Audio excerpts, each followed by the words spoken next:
Yung mga kanta ko kasi, yun yung mga damdamin ko last year.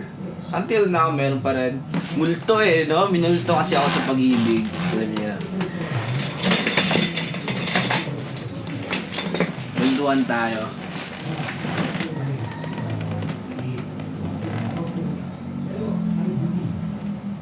Diba last year nakapaglabas ako ng mga love song ngayon.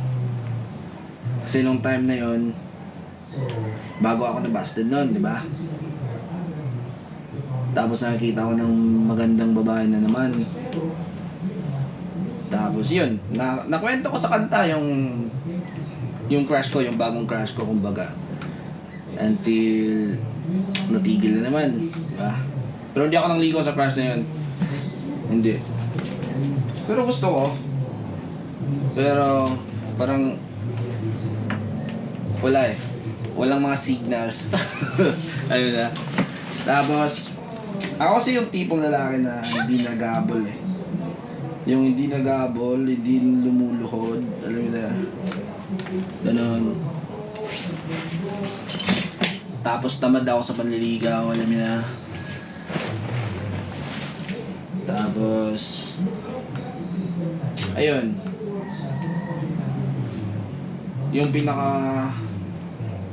Yung pinakaunang naramdaman ko yung pag-ibig, doon pa ako mas nasaktan. I mean na. Kaya ang hirap ako move on doon, hindi ako masyado naka-move on doon. Hindi pa nga totally naka-move on talaga.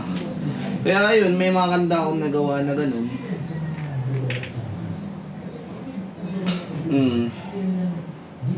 Kaya yun yung mga nalabas ko na mga kanta. Lovebirds, yung Lovebirds, matagal na yun. Last February pa yun. Ginawan ko lang ng music video. Kasi bagay siya sa naramdaman ko this month. Tapos yung nasaan, nagawa ko yun dahil yun, nag-question din. Nasaan na ba? Yung para sa akin, ano yun na, double meaning din.